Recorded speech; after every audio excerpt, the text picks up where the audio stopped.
How's it going, everybody? Shout out to my Mets fans first chiming in. Shout out to whoever you're a fan of. This is your boy Wardy, and we're back at it with our second post-game show here this spring training between the Metropolitans now and the Houston Astros as the Mets land their first amazing W of this spring as they win by a final score of 3-1. Again, the final score means very little to me when evaluating spring training as a sports fan, especially a Mets fan here. What I care most about is these position battles that the Mets currently have, especially on the pitching front, and also ultimately how the kids are looking. And there were plenty positives to get into today.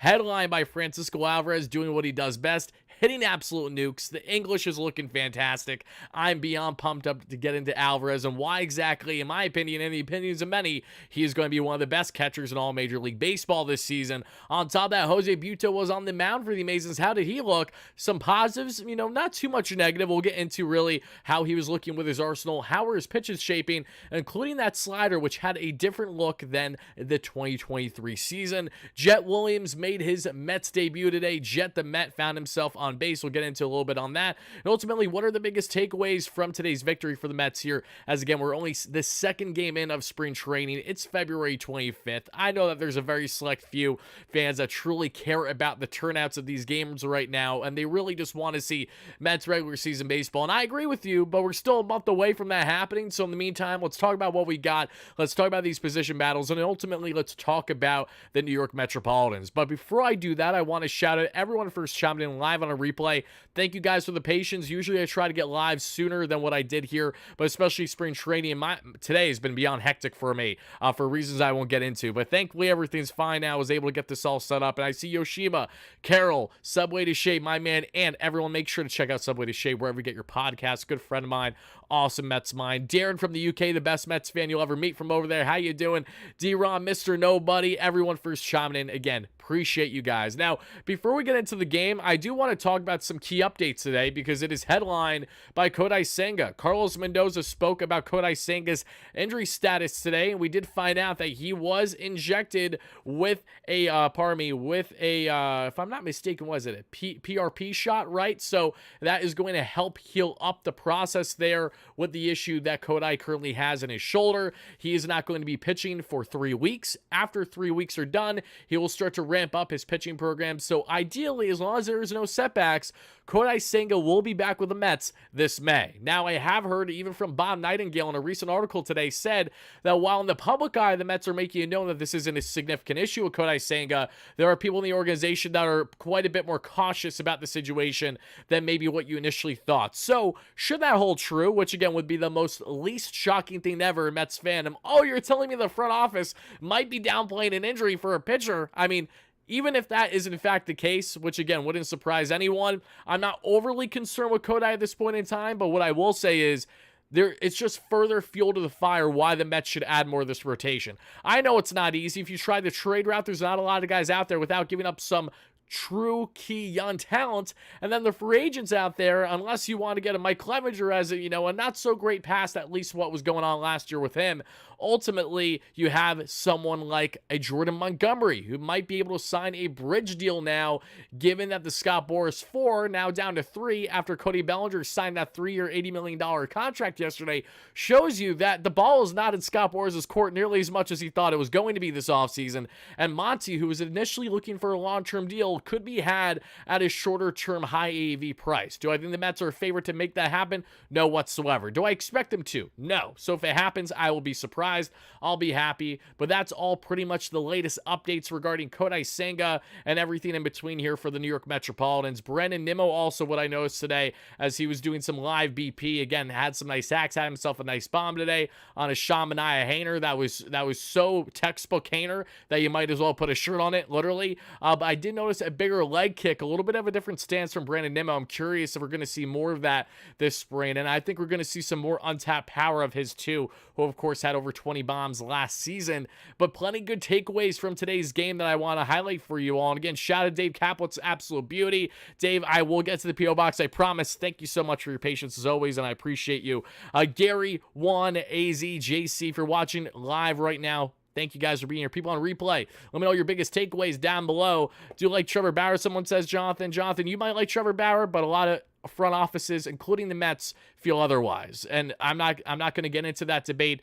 Zach Scott spoke on it recently too, actually, former Mets GM, on basically why you shouldn't expect it to happen. Just further reasoning on Twitter over the past 24 to 48 hours, to the point where even Trevor Bauer's accuser commented on my tweet, and I'll leave it at that. I'm not even going to bother. I'm literally leaving it at that. So now let's talk about the game that happened today, because that's why you guys are chiming in, right? And it starts now with Jose Buto. Now, Jose Buto today, again, this is the same pitcher for the Mets last season that in just over 40 innings had himself rocking a 3.6 ERA, a 3.9 expected ERA. The advanced numbers were horrendous. The walk rate was over 4 walks per 9. That needs work, we know that. But Buto did start to show some flashes of brilliance and life last year, something that was a pleasant surprise to many fans, including myself, that had a little to no expectations for him and the Mets organization. Now Buto, after having a decent campaign and a limited sample size, comes out today and he gives the Mets 2 innings of 0 earned run ball, 3 hits allowed, including 1 strikeout on 39 pitches for Buto. And as we take a look at his arsenal today, there is something to make note of, because the 4-seam fastball, which looks sharp, 95 miles per hour, is, kind of where he sat, 94, 95, looks solid there. The slider is what is different, and I want to give a big shout out as well, because you can find all this information through Baseball Savant, but my man James Shiano, the co-host of the Mets podcast, a good buddy of mine, pointed this out, and he's absolutely right. There is a difference now in this Jose Buto slider, something we should make note of this spring as a guy who's competing for the back end of that rotation with Kodai Senga currently out. And I'll even say this further before I get into the difference in the slider. Very, very savvy answer by Jose Buto when asked post-game today his thoughts on competing for that spot and about Kodai Senga's injury, how it basically helps his chances. He said, I'm not even thinking about that right now. I'm just focusing on myself and my game, because it's me versus me. Like, I'm my own worst enemy. I just want to hone in on my craft. Obviously, I'm paraphrasing here, but this was along the lines of what he was saying, and I really appreciate that. And Buto, in 2023, with his slider, which was his best pitch performance-wise, sat around 84.5 miles per hour with 40 and around vertical break, and you saw around 7 in horizontal break. Now we've seen the change where he's a couple miles per hour higher. Pardon me, that is what we saw actually right now. I got them confused. He's sitting around 84.5, but there's far more vertical and horizontal break in that slider. It gives you more of that wipeout, and hopefully you're going to see a higher whiff rate with it this season and throughout spring. In 2023, though, the slider was a little bit faster. The horizontal break was much smaller. Instead of a 7, it was around 2.6, and it was 33 instead of 40. So there's been quite a difference there on not only the movement, but that horizontal and vertical break for the slider. I noticed it on one individual pitch that Jose threw today. It wasn't bit, and, it was called a ball, obviously, because it's down away, but it had a nice little bite to it, and I like that. So hopefully we can see more positives from Jose Buto, but all things considered, a very nice outing for him to kick off spring here against an Astros team, which again had very limited guys, if at all, that are starters for them. They were a split squad team today too, if I'm not mistaken. I think they had another game going on elsewhere against a different team, but we talked there about Jose Buto. Again, I was happy with the turnout. Everyone who watched the game today, let me know your reactions to Jose Buto. Where do you think he's going to stand now in this, kind of rotation between himself, Tyler McGill, Joey Lucchesi, and, on the outside looking in, Max Kranick on competing for that 5th rotation spot? Let me know how you guys feel about Jose Buto heading into the 2024 season. But the Mets lineup today initially started out as Tyrone Taylor leading off, making his Mets debut today in center field. Francisco Alvarez there batting second. Ji-Man Choi batting third at first base, making his debut too. Marky V at third base getting the start. Had an error, but also made up for it. We'll get into that shortly. Luke Voigt at the start at DH again. To kick things off, Ben Gamel makes his Mets debut starting in left field. Zach Short also makes his Mets debut starting at shortstop, funny enough. And then you see Yolmer Sanchez at second base and Alex Ramirez playing for a second consecutive day there now in right field. Now, what stood out of the starters today starts with Tyrone Taylor. I don't know if you guys checked it out today, but Tyrone Taylor looked very sharp. Went 2 for 3 today, ripped a couple liners. What did I like about Tyrone Taylor today? His ability to get on base in that leadoff spot. Yes, I know it's spring training. Yes, I know you got to be carrying this with a grain of salt, but his ability to get on base and also have the speed on the bags is very important in my opinion. Was very happy with the production that we saw from Tyrone Taylor today. He's got those legs too. When he of course got his single there in the first, he followed it up with a stolen base, and then Francisco Alvarez was able to have himself a base knock there in the first, and then Ji-Man Choi with an RBI on the most Metsian way possible a fielder's choice because of a double play is how the Mets scored their first run in the first today. But Tyrone Taylor, his ability to get on base, really strong. He's a plus defender there in the outfield, whether he's in the center or the corners. If this is a guy that can really work on more of his breaking pitches and off speed on seeing them, the Mets might just have something here as a potential leadoff option for them throughout the year, not named WardyNYM, and can play superior defense for you. Tyrone Taylor, who was acquired along with Adrian Hauser in the Milwaukee Brewers trade, pretty much a salary dump this past offseason, I have a feeling he's going to pay in dividends for this Mets team throughout the calendar year. So Tyrone Taylor, definitely like the production that I saw from him today. Francisco Alvarez, let's take a minute to appreciate the greatness that is him at the backstop position. He absolutely looked tremendous today, went 2 for 2, including a 2-run opposite field bomb. You love that huge, troll-looking trot as he rounds the bases. And what stands out so much about Alvarez is not only the power, which we know he's likely going to lead all catchers this year in home runs like he did last year. He may even find himself as one of the top home run hitters in all of Major League Baseball this year. We're not just talking catching position. Alvy has all the tools and all the potential to easily be a 30-plus home run power bat for this offense starting this year. That is how exciting, that is how awesome he is.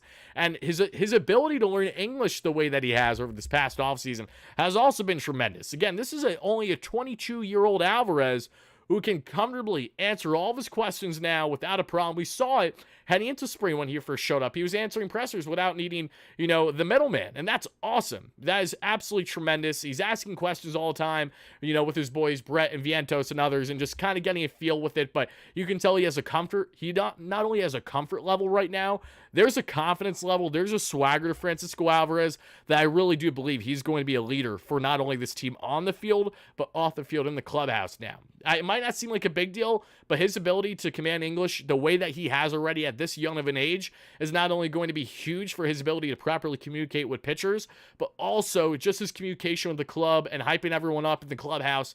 All these little things go a long way. The defense looks sharp. We know that. So did Kevin Parada today, too, as Kevin Parada came in after Francisco Alvarez today. Did not record a hit. The bat, not loving what I'm seeing there with Parada, but it's spring training. He had an underwhelming first year in the pros last year. This is going to be a big year for him and his development there in the minor leagues. But Parada did manage to drill out a guy at first base to end the inning. Beautiful throw. G-Man Choi with the beautiful tag as well. A nice 1-2 punch there, and that did it. So, yeah, I got to say, Francisco Alvarez, guys, we know the hype with him. It was on full display last season where we finally saw before our very eyes a homegrown talent that is blossoming and becoming the superstar potential that is Francisco Alvarez, El Troll, Alvy, whatever you want to call him, the best, as he has it tatted in red right here around his neck. I can't say enough great things about the young man, and he's going to be a treat to watch all season long. I'm locked in on him. I absolutely am. Now let's talk about Mark Vientos today, because Mark EV, guys, and again, for those that don't know what happened with Mark Vientos today, had himself an error, decently bad error at third base. However, he bounced back right afterwards with a nice quick double play to end the inning there in the fourth inning. So bobbled the ball, was able to make up for it, drove through, stepped into it, and was able to get to second and first. Bam, that did it. And, there weren't a lot of key notes to really take away from today's game, guys. As we look at the hitting stats, this is after the substitutions here, so a whole lot of zeros, a whole lot of donuts. The only guy that recorded a hit for the Mets today that wasn't a starter was Mr. Jose Iglesias, the veteran infielder who is known for his contact ability, getting on base at a solid clip, but he played pretty much all last season in the minor leagues. If I'm not mistaken, that was in the San Diego Padres system. Mets have a lot of guys that were in the San Diego Padres AAA team last year, between himself, G-Man Choi, Ben Gamble, etc. Again, correct me if I'm wrong, but I do think he was in the Padres organization last year. Iglesias is going to be nice infield depth to have in AAA. Not a guy that you want to bank on at the MLB level, because again, while he's a solid bat, he can get on base at a good clip. Again, hits for around 300. He's a high contact hitter. He's been throughout his entire career. What is the problem with Jose Iglesias? Why is he not an MLB regular or even a consistent bench bat for teams right now? It's his lack of defensive upside. Has nice hands, but his speed is not there anymore. Iglesias hasn't had the speed in a number of years now, and those factors will come into play as to why he's going to start the year in AAA for the Mets, and more than likely not going to crack a bench spot. But nice, solid production for him to kick things off in his Mets tenure here yesterday. Had himself driving a run, had a hit today too. You can't go wrong. And on the pitching end, as we get into it, guys, like I said, Jose Buto again with with a nice outing. Austin Adams looked pretty strong too. A 10-pitch inning there. Adams was waived by the Mets before spring training officially began, or, right around when pitchers or catchers were reporting. Stays in the organization, though. A guy that's still competing for a pen spot, though, on the outside looking in a little bit. Then we also have here in Yoan Ramirez. Yoan Ramirez, for those that don't remember, was acquired by the Mets for cash considerations. Yeah, they gave up quite the haul with the Chicago White Sox this offseason. Ramirez, a lively arm that sits, high 90s, can easily, comfortably give you 96, 97 on the gun. Didn't have a perfect inning by any stretch, but, I liked some of the stuff that I saw with his arsenal here. As we look at Yoan Ramirez, again, he just got that 2-pitch mix that he utilized today. The sinker, which sits right around 96 miles per hour, and the sweeper, which sits around 81 miles per hour. He only threw it once today. So we're going to see plenty more Yoan Ramirez throughout the spring training. Cole Sulzer, again, another guy that is known, if I'm not mistaken, for having that nice break and that slider. Yes, it's absolutely true, as I'm looking at it right now. Four-seam fastball slider changeup mix was effective today for the Mets. And then you have Tyler J, who, again, is not a guy that's going to impact the Mets by any stretch this year. Him and Gervais and Santos were all guys that were, non-roster, basically, invites to pitch today for the Mets that are a part of it. Like, added minor leaguers with the Mets today heading into the game was the following: outfielder Stanley Consuegra, outfielder Carlos Cortez, who came in later in the game, he did yesterday at least, Ryland Thomas, outfielder JT Schwartz, who's been in the organization, younger prospect, Paul Gervais, who you guys see there, pitched, Tyler J, southpaw, Daniel Juarez, and Junior Santos, 2 southpaws and 1 right-hander in Santos, and that rounded out the Mets pitching today. And for a Mets team that only had 1 to 2 guys, or potentially 3, I'd say there's 3 guys out of this list that are going to be impacting the Mets to a degree. It's Jose Buto, it's likely Adams potentially, and one of Ramirez or Sulzer. Ramirez, I think, not only with his roster spot, but the fact that the Mets trade for him the way that they did. There's a reason why they like that arm. They like to see what they have with him this spring. And Sulzer, again, another guy, a veteran that has a wipeout slider when he is right. Plenty of movement there, and David Stearns likes guys like that quite a bit. So, Adam Ottavino to a much higher magnitude with that absolute disgusting sweeper when it is right. You're seeing a lot of guys that have some nice-looking sliders here, including Sulzer now in this pitching organization. So, we talked about them. What else stood out to me about the Mets there? What has been standing out in general? Well, as we take a look, heading back now to the main slide, typical WardyNYM fashion, I always have that hiccup when I go from one slide back to the main. I always find myself running the highlight video for a second, the intro rather, when I don't mean to. So my apologies for that, everybody. But at this point in time, I would like to start taking any comments, questions, or concerns you guys got for me before we wrap up the show in the next 5 to 10 minutes. Again, I appreciate everyone that's been chiming in live on our replay.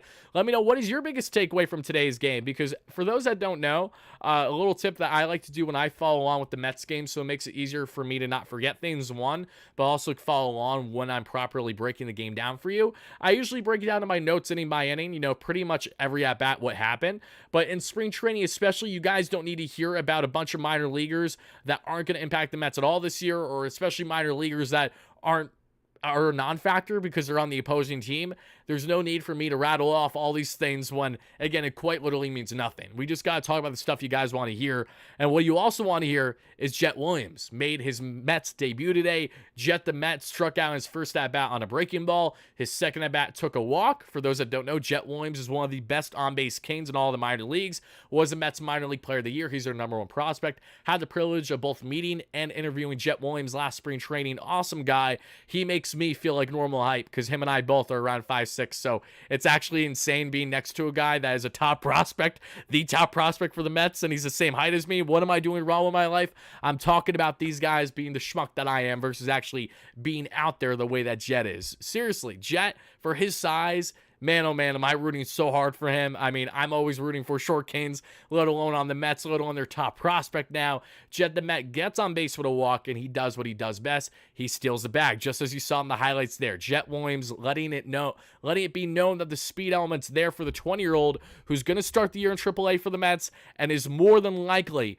going to crack the bigs at some point this season, regardless of the reason, whether it's because of injuries, inconsistencies, or he's just balling out so well that you have to call him up. Whatever it is, Jet Williams is a name that you guys need to make sure you're locked in on this year. However you feel about him, contact OBP king. Again, the power is not necessarily known there with Jet. Again, he has strong exit velo. He definitely has pop, but it's about really putting it all together at the MLB level. It's going to be fascinating to follow him this year with the type of expectations he has versus last year. There was no expectations for Jet Williams to blossom into the Mets' top prospect. He did that himself by grinding absolutely beautifully throughout the minor leagues, and now I hope he does more of the same and plays his way into the Mets roster this season. Jet Williams, excited to see what 2024 has in store for you. Carlos said it best. It's not a Wardy show without bringing the intro during the show. Exactly. I mean, I'm hoping at some point I'll get it figured out, because the issue is I can hide it or show it, and I don't have it on loop. So when I play it in the beginning, it shows for the 30 seconds, 40 seconds, whatever,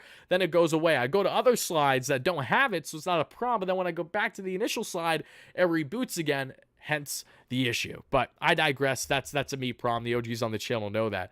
I want to know, guys, from what you've seen so far in spring training, the first 24 hours of Mets games, Mets production, what has stood out the most for you, good, bad, or indifferent? Like I said, for the Mets fans out there, and I emphasized this yesterday too, no one, and I mean no one, should be getting too cooped up in production or lack thereof with guys this spring training, especially when it comes to swings. Like the amount of shit that Luis Angel Acuna got yesterday when it was a disgusting 98 late movement on him.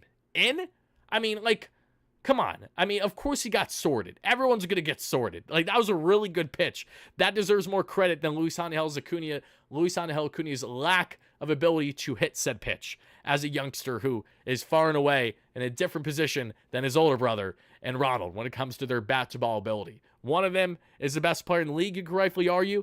The other is known as, again, similar to Jet Williams, contact OBP guy, not known for the power. That's something that would have to come with time, age, and more strength. Man, oh man, I gotta say, not only Jet Williams, I really liked what I saw yesterday defensively from that being in Luis Angel Acuna. Drew Gilbert at 2. He has a big arm. You know, we're going to see a lot of him, a big guy that's going to be looking to crack the Mets shortly into the season, which might seem like it might be a little difficult given the Mets outfield depth, but the Mets also orchestrate their outfield in a way where the guys not named Brandon Nimmo and Starling Marte are fairly expendable, and they're going to make sure that they put Drew Gilbert in the right path to success. So whenever he's called up, I have the utmost confidence that he will likely probably stay up as long as he doesn't completely falters the way that we've seen at times with Beatty or Vientos, for example, and over the past calendar year or so.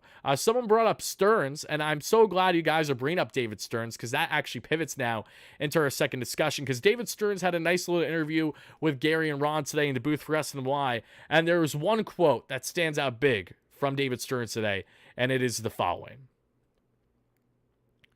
Let me make sure I have it pulled up for you guys. Bear with me 1 second.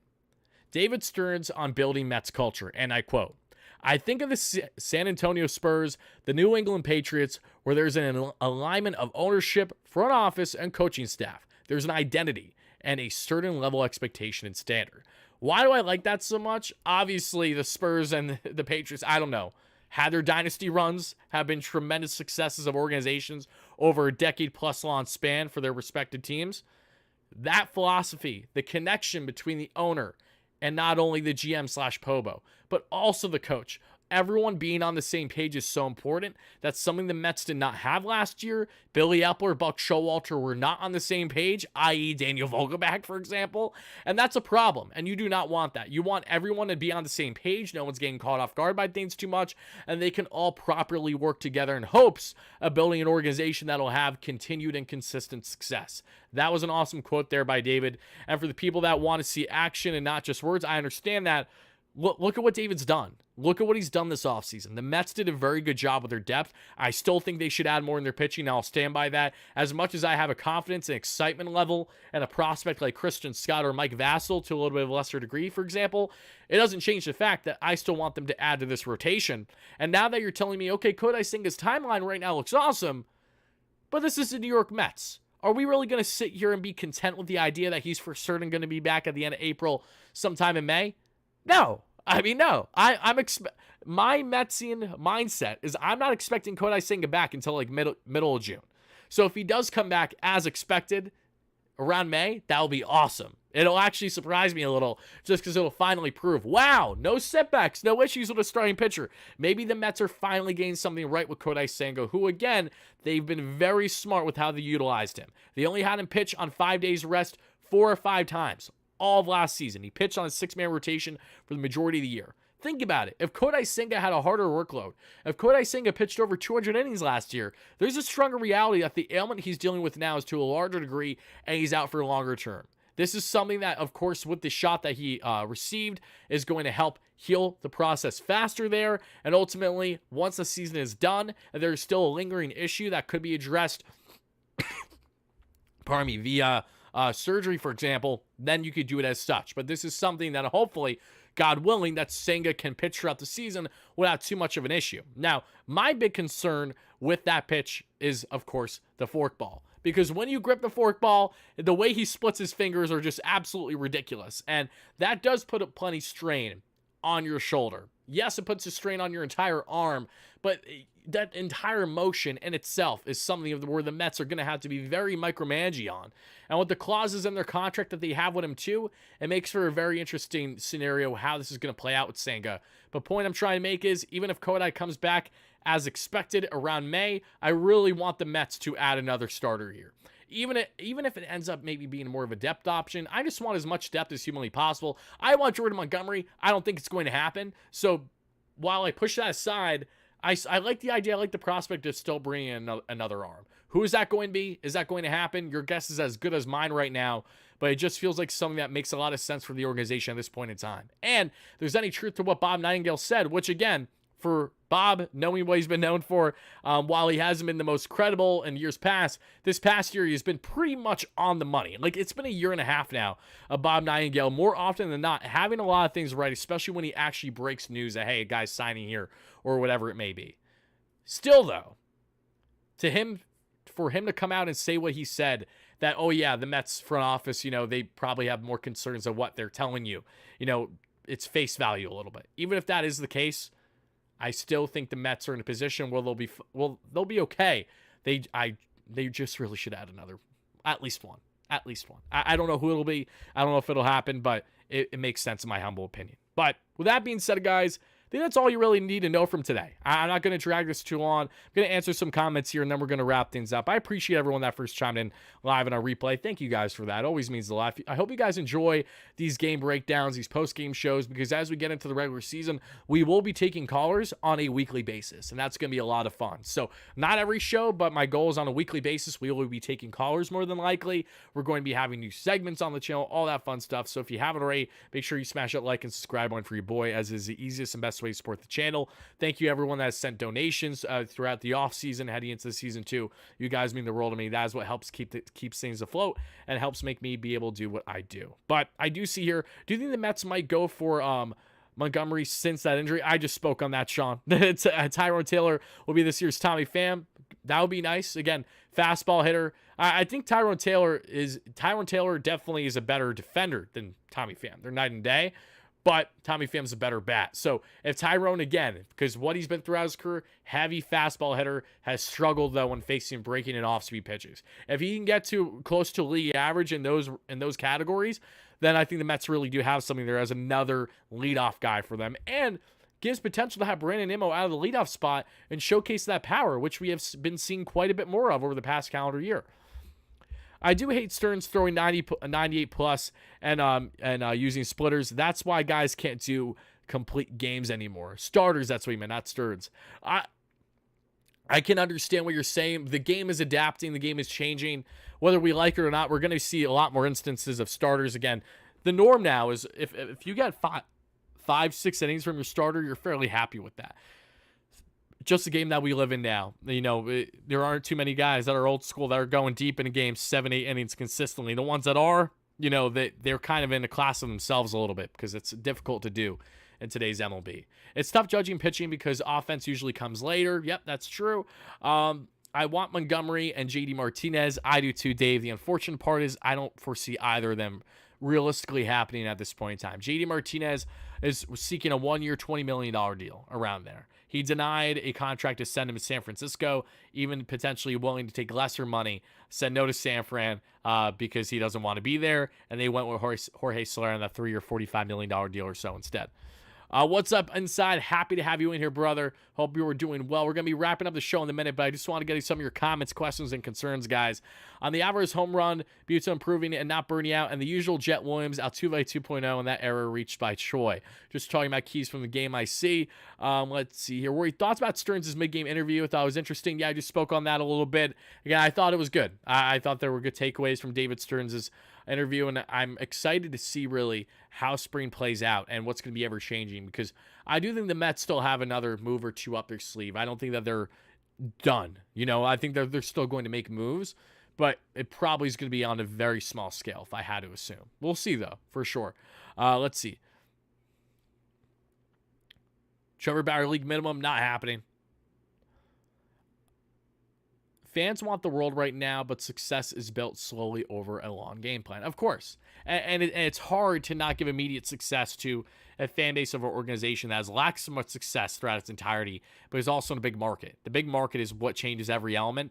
And David's emphasis on big markets stood out a lot to me in his when speaking to Gary and Ron today. Really made it known. He's like, we want guys that have been in the spotlight, that can handle it, that know how to be here, and also know what they're signing up for, too, in case they're new.